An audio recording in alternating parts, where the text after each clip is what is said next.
And we're going to hit start. Hello, and thank you for stopping by the Stuff I Heard podcast. This is your host, Joshua Peak. Hi.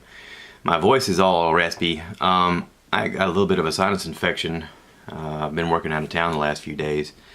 If you followed anything on YouTube under my name, Joshua Peak, you'll see a review of a hotel that I stayed in down in Columbia. It is a Residence Inn Marriott, West Columbia. It's very nice, very nice. It's probably one of the nicest hotels I've stayed in the fact that it's got like a full-size kitchen with a full-size fridge and a microwave and a dishwasher and a stovetop and a coffee maker and a toaster oven and pots and pans and knives and forks and spoons and plates and cups and glasses and you name it. It's fully stocked. It's a fully stocked kitchen. It even came with dish soap and a kitchen sink. How about that? You know, the saying when I was younger was, it came with everything including the kitchen sink. I don't know why that was a thing back then, but it's a thing. So, this hotel room was extremely nice. Their Wi-Fi was really fast, and they also had a TV set up, which I'm hearing that a lot more hotels are starting to do this. They have a TV set up where you can log into your account for Netflix, Hulu, HBO, or YouTube, and you can watch your content over the TV. Pretty neat. I was able to log in and into Netflix, and I watched some comedy. There is a special on Netflix right now called The Degenerates. It's hard to say when your throat is raspy. The Degenerates. It's got some comedians that you've probably heard on other podcasts. Big J. Okerson starts it off. Brad Williams is on there.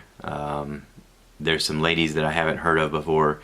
Also, Christina Przenski is on there. She is Tom Segura's wife. She was on a Road Rules a long time ago on MTV. She has her own special on Netflix as well, but she's on this. And also, my favorite of the group was Joey Diaz. Joey Diaz rounded it out, and he was amazing. He was high energy too, man. I'll tell you what, and his head was moving around so fast, I was like, holy crap, he's going to give himself a concussion. I've seen Joey Diaz in concert. I went to see him up in Charlotte at the Comedy Zone, and it was fantastic. But if you get a chance, check it out on Netflix. It's called The Degenerates. It's not family friendly. They use some bad words, some bad language, some bad terminology that your regular wholesome church group probably wouldn't approve of. But anyway, I watched that and then pretty much passed out. Was pretty tired after I got there, and the next night I turned in early also, but I did watch another thing on Netflix, another comedy show. John Leguizamo, is that how you pronounce his last name? He was the guy that did the voice of Sid the Sloth on Ice Age. He's a Latino comedian. I think he's actually Puerto Rican descent. Anyway, his comedy special story show was Latin history. And basically he comes out and it looks all serious in the beginning because he's talking to you about how he wants to educate people on Latin history, and he sprinkles in some stories of his life about his son and about a project that his son has, and how in the history books there's not a lot of information about Latin history. So he breaks it down, and as he does it, he gets funnier and funnier as the show goes on. It's pretty good. I liked it. Again, not family friendly, not for your church social, probably, depending upon what church you go to. But anyway, so I watched that. That was great. I worked in Columbia for 2 days. I got back in town just in time to vote last night. I mean, I cruised right in just before they closed the door and was able to put my vote in. Every vote matters, right? So I have heard that the voting this year was a much bigger turnout than in the past, which is great. You know, it seems like for years people were more concerned about reality TV and stuff like that than they were their own politics, where the politics were the ones that were affecting their lives, and people just did not get involved and they didn't care. And then when the results came out, they would whine about it, and it's like, why don't you get involved? Then you have a leg to stand on whenever you want to say, I don't agree with this. You know, there is a saying that united we stand. And, you know, when we went to Disney, we went to, in the Liberty Town area, they have a Hall of Presidents exhibit that has been refurbished. Years ago, it was animatronic and it was kind of lame, but it had some good information in it, and it was all paying homage to an exhibit that Disney had created for the World's Fair. I think it was the 1963 or 64 World's Fair, one of those two, where Abraham Lincoln, he had an Abraham Lincoln exhibit, and Abraham talked, and he was telling history, and it was such a huge hit that he created this Hall of Presidents, or it was one of his designs. Anyway, they've redone it, and it's amazing. Amazing. When you walk in, you're looking at a stage. It's probably 180 degrees, semicircle, and you're never in a bad spot. You can see from everywhere. Excuse me. Sorry, didn't mean to cough there. I had to turn my face. You're never in a bad spot. They have a thing where animatronic presidents, not just a president, but presidents come out and speak, and they move and they interact. Well, not interact, but they look like humanoid. They do things humanistic. I mean, obviously you can tell that it's not a person, but it's a really good job, really good representation. And they show a little movie. The screens move, like there's a screen in the middle and screens on the side, and they all have different things on them at times, and then they all have a big thing on them at times, and then the middle screen moves, and the presidents are out there, and it's just amazing. If you get a chance to see it, I highly recommend seeing that exhibit, the Hall of Presidents. It is awesome. But in it, one of the discussions is about how united we stand. And I've been of the firm belief that in an election, it's sort of like getting a job promotion. In an election, we get to, as U.S. citizens, get to cast our vote of who we think we should have represent us. Now you got to realize that this was established in a time where people couldn't just be in Washington or interact with Washington at any given time when Washington was our capital. So they had to have representatives. You voted for your representative and you said, listen, I want you to vote how I want you to vote to represent me. The whole reason we have states is because we had a grouping of people who all had different ideas about how to live. And depending upon how you believed, you lived in that state. It was statehood. We had 13 colonies. Statehood. Now, through this representative government, they're supposed to vote on your behalf of what you believe. And, you know, that seemed to be okay for a while. And then we had the Civil War because there was a difference of opinion about slavery. And whether people want to say it's about slavery or not, it was about slavery. It was about the fact that the South had no industry except for slave labor. They had agricultural with slave labor. That was the only way they could make money. That was the only profitable way of the time that people saw to make money in the South. And, you know, people in the North decided, hey, this isn't right, and we should fight for people's liberties. And, you know, Gettysburg was one of the bloodiest battles on American soil ever. Abraham Lincoln's speech, that is his Gettysburg Address, is in the Lincoln Memorial, etched in the wall, and I've seen it in person. And I gotta tell you, if you've never been to Washington, D.C. and stood there in front of Abraham Lincoln, you really don't get the scope of how magnificent it is. When you stand there in front of it, it is amazing to look at, because pictures and video do not do it justice. When you're standing there in front of it, you feel like a little child, and you're like, wow, this is huge. But his Gettysburg Address is etched in stone on the wall.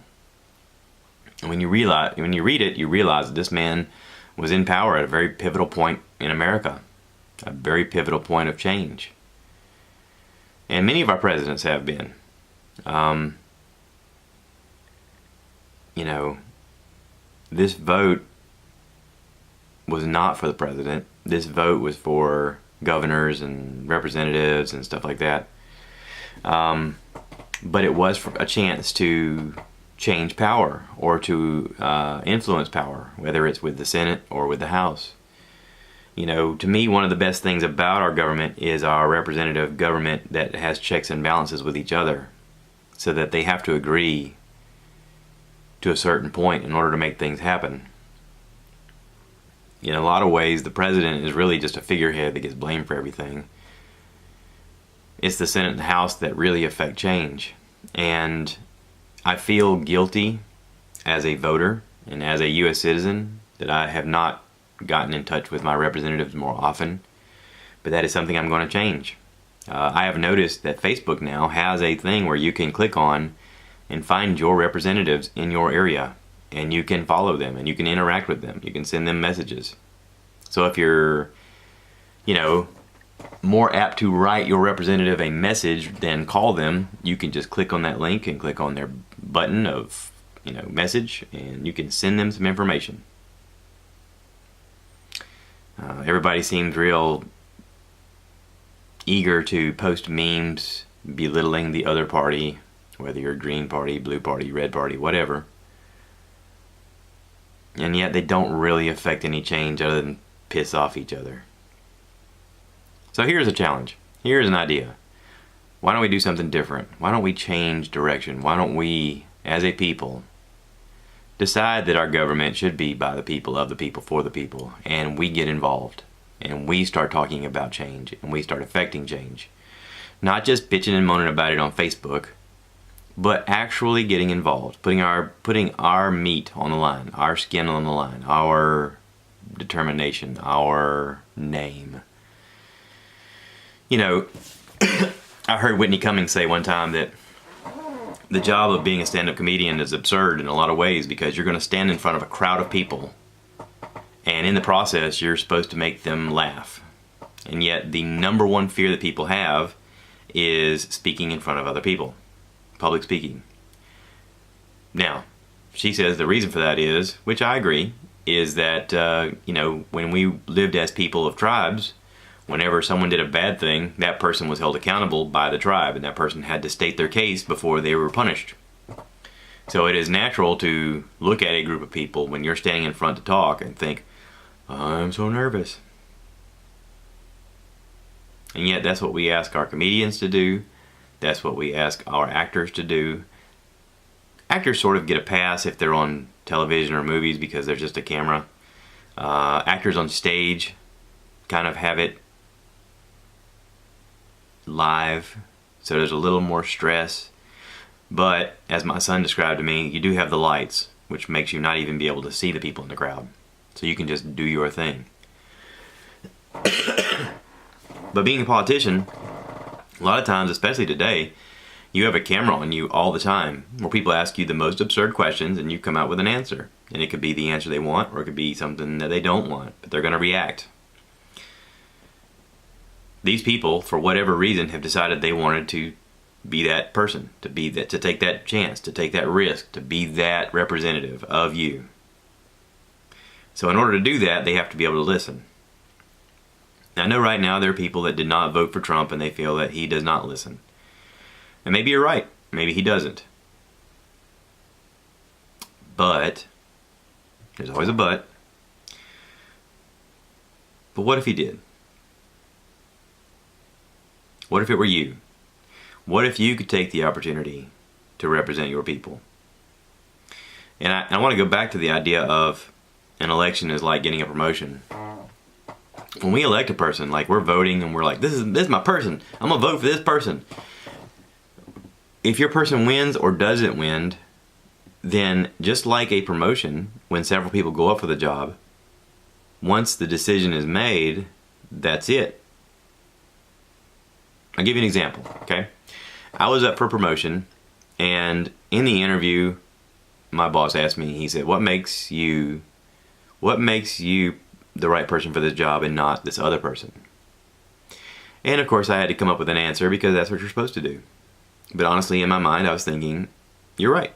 What does make me better than that person? Honestly, I think they'd be better for the job. I thought that in my brain. And I'm glad that my supervisor decided to hire somebody else. Now, would I have felt different about it if I felt I was more qualified? Well, yeah, probably. But still, once the decision is made and they said, all right, this guy got the job. All right, cool. Now I fall in line. Now, in politics, you're supposed to do the same thing. You're supposed to run, and you're supposed to politic, and you're supposed to, like, shake babies and kiss hands and all that stuff. And I did it on purpose. Shake hands and kiss babies. I did it backwards. Anyway, you're supposed to do all that stuff and like, oh yeah, I'll stand for your rights. Oh yeah, vote for me. Yeah. And then once you get elected, you have a job to do. And the people who didn't get it are supposed to go, all right, you're in charge now. So let's go. Let's carry forth. Let's do the thing. Let's do the job. But what is happening lately, and I don't know if it's gone on forever or if it's just now, but what seems to go on is when the person that doesn't win still has a microphone in their face, they're going to continue to politic because they still want people to pay them attention. It's an ego thing in a lot of ways. I don't know why they just don't start a YouTube channel. You guys are on here. Hi. I don't know.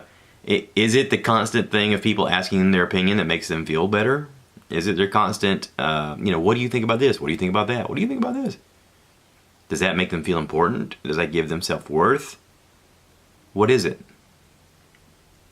I really think at a certain point it has nothing to do with serving the people or representing the people.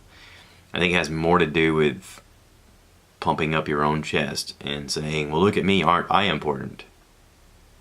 And I really think the job of president is that. I think that if you strive to be the president, then part of your mentality is, I want people to know who I am. You have to have an insane ego to be that person. Matter of fact, in that Hall of Presidents show that I saw at Disney, they said that George Washington never wanted to be president, but he was voted unanimously by the people to be president. And he didn't want it.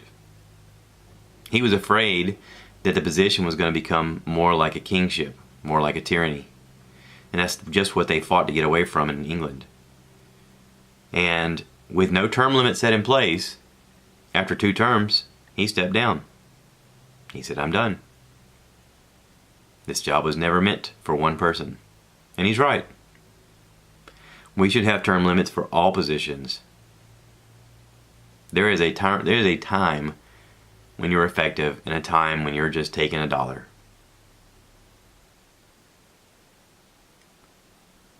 So, I wish there was a way for us to change that. And maybe there is. Maybe this is where it starts. The butterfly effect. A butterfly flaps its wings in one part of the world, and on the other part of the world, it creates a hurricane.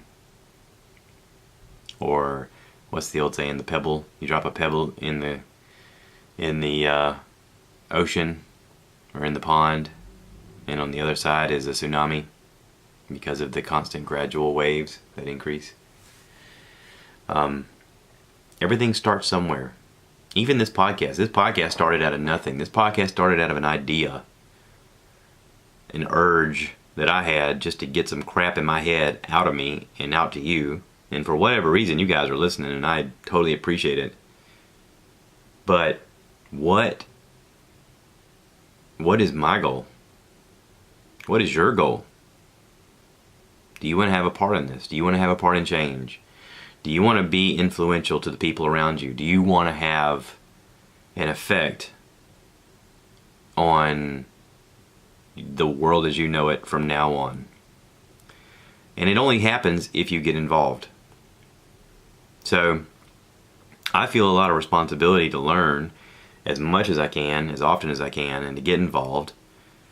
And I also feel responsibility to encourage other people to do the same. I mean, that's kind of what I'm doing here, is I am encouraging you to get involved, to learn more, to be part of more. That's the only way anything ever advances in life. That's the only way we advance as people. Our time here on earth is very limited, and our country is very new. Will it be here forever? I don't know. Will we be here forever? Probably not. What are we going to do with it in the meanwhile? something to think about. I would like to talk about Sober October on Joe Rogan's podcast, The Joe Rogan Experience. I'm watching the video. I watched a lot of it last night, but it's 4 hours and 20 something minutes worth of Joe Rogan, Ari Shaffir, Tom Segura, and Bert Kreischer doing a sort of ending of Sober October. They're drinking and smoking weed and hanging out and talking and having a good time, and they're talking about the challenges that they've done and the challenges they're going to do, and I enjoy it. I think it's hilarious. I think it's fun when you have your friends and you get to challenge each other to do something. But not only that, but they inspire other people to do things, and that's awesome. What Joe has built there with his podcast is a renaissance of sorts. He's challenged people to challenge themselves mentally and physically, emotionally, psychedelically. And in a way, he's inspired a grouping of people who used to be in a cutthroat business to form communities and to support one another and to encourage one another. And that becomes infectious. That type of attitude becomes something that you want to emulate in your life. It's something that I've tried to emulate on here. It's like Snoop Dogg said, ain't no fun unless your friends have some. Now, of course, he was talking about something completely different, but the sentiment is the same. What if we could all succeed? What if we could all help each other? That was the idea of the church all along. Treat your neighbor as yourself. Love thy neighbor as yourself. What if we truly did that?